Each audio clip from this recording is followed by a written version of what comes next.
I know she is a young person, but she has a big influence on a lot of people. And when people say that, if you took the words white and black and you reversed them, you might think David Duke was giving that speech. Let me tell you, we all make mistakes, and sometimes we're not as sensitive as we ought to be. And we have an obligation, all of us, to call attention to prejudice wherever we see it. That was then Democratic candidate Bill Clinton in 1992, denouncing comments made by activist and rapper Sister Souljah.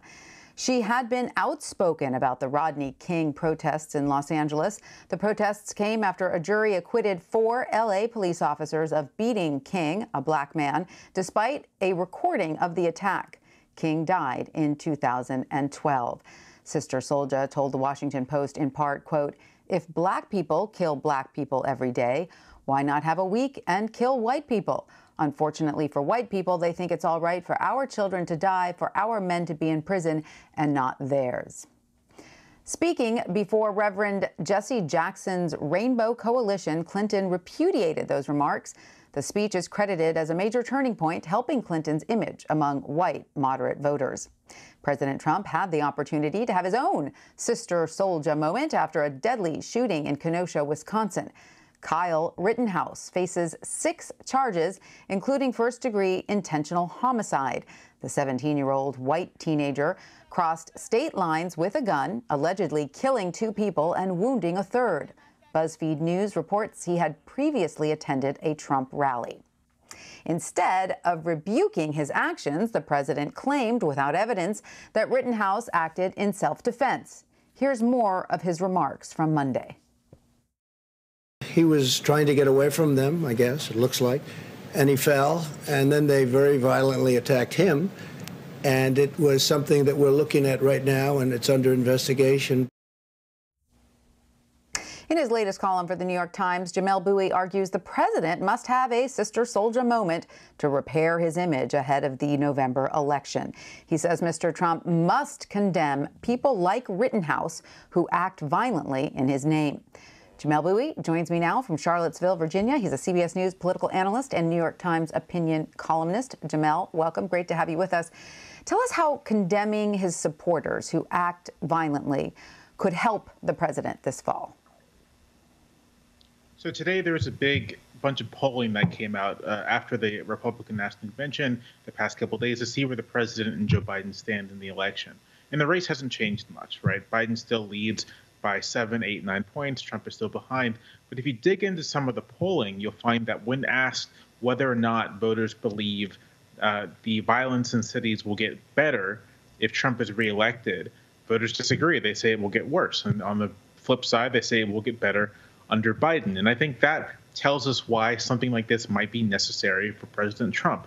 That part of his problem, part of the reason why he's underwater with the public, is the extent to which he is seen as part of the chaos that is leading to violence in cities. He's not understood as a candidate of order, but he's understood as a candidate of disorder. And I think condemning the kind of violence we saw in Kenosha, condemning the truck caravan we saw in Portland over the weekend that harassed counter-protesters with paintballs and mace. That is the kind of thing, I think, that would persuade moderate voters that Trump is serious about representing the entire country. And so then you think the moderate voters are more important this time around because, Jamelle, even before his presidency, he often failed to disavow supporters who did bad things or were seen as extremists. That often conflicted with his law and order message, as you just pointed out, yet he managed to get elected the first time. The first time he got elected by this very slim margin that actually did depend on him keeping or winning over some moderate Republican voters who decided they would give him a chance, right? They decided they would see how he would play out in office. And he's losing those voters. He's losing them by a significant margin. So he needs to find some way to make up this gap with Biden. And I think that addressing the violence on the streets and condemning those actors for whom see him as a political figure worthy of support and emulation is important. And I brought this up in the column because we saw a similar argument about Vice President Joe Biden, that he needs to condemn looters and violent protesters, which he has. But I think that the logic of that really applies much more to the president, whose supporters, you mentioned Rittenhouse had attended a Trump rally. I mentioned the Portland rally earlier that involved, Trump flags and Trump paraphernalia. There's a much tighter connection between that stuff and the president than there is between rioting on the streets and Vice President Biden. Right. I mean, even the fact that he was armed is illegal. He was a minor. He was 17 years old. So how then should Joe Biden, if you were giving Joe Biden some advice, exploit the president's unwillingness to rebuke these extremist supporters and those who are violent?